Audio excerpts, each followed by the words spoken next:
So let's start building something more exciting than just a simple calculator with this REPL thing. And the steps I show here are shown on Mac, but they are exactly the same on Windows. So what I want to do here is I want to get some input from the user, store that in a file, and then also open that file and read what we stored there and output it here in this command prompt.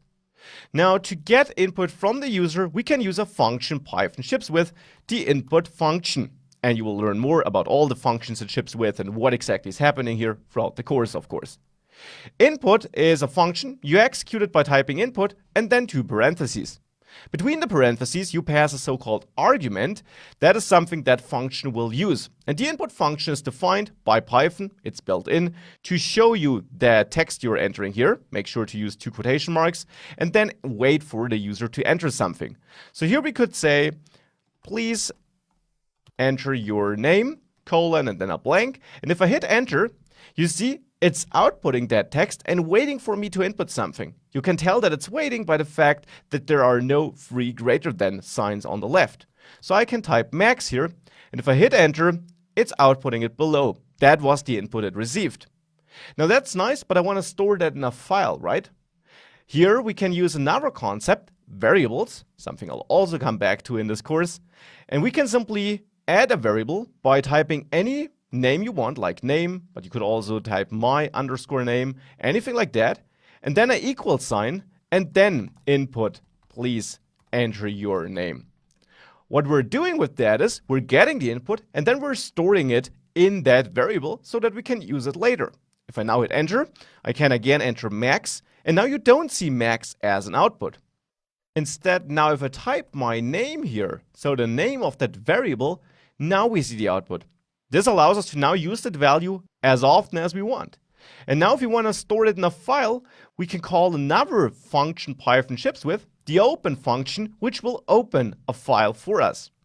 Now, I'll store the result of that function in another variable named file. So file equals is whatever open returns to us. And now open needs two things. It needs to know which file to open and how to open it. Do you want to read? Do you want to write? So I will open a file which I'll name name.txt, and I'll set mode equal to W for write. And if that syntax is a bit unclear, well, just make sure to type it correctly here. You will learn what all these things are, two different arguments for one function throughout the course, no worries. But with that, we're basically telling Python to open that file and give us write access to it and store that address or that pointer to that file in that file variable. If I now hit enter, we can type file here, and this is this strange output, which essentially tells us that it somehow worked.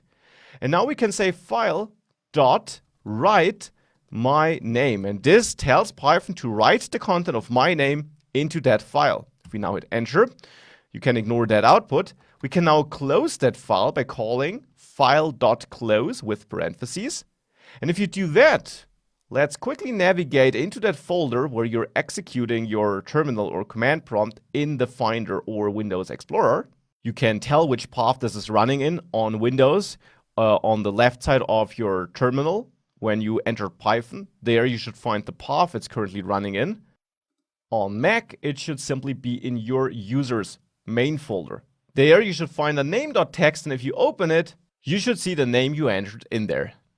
Now, of course, we can do something cooler than just store the value there. We can also read it back into Python. We can use our file again and call open again, name.txt. Make sure to don't forget the quotation marks here. And now set the mode to R for read. If you now hit enter, you're opening that same file, but in read mode. And now you can call file read. And if you hit enter, it gives you the output of the file here.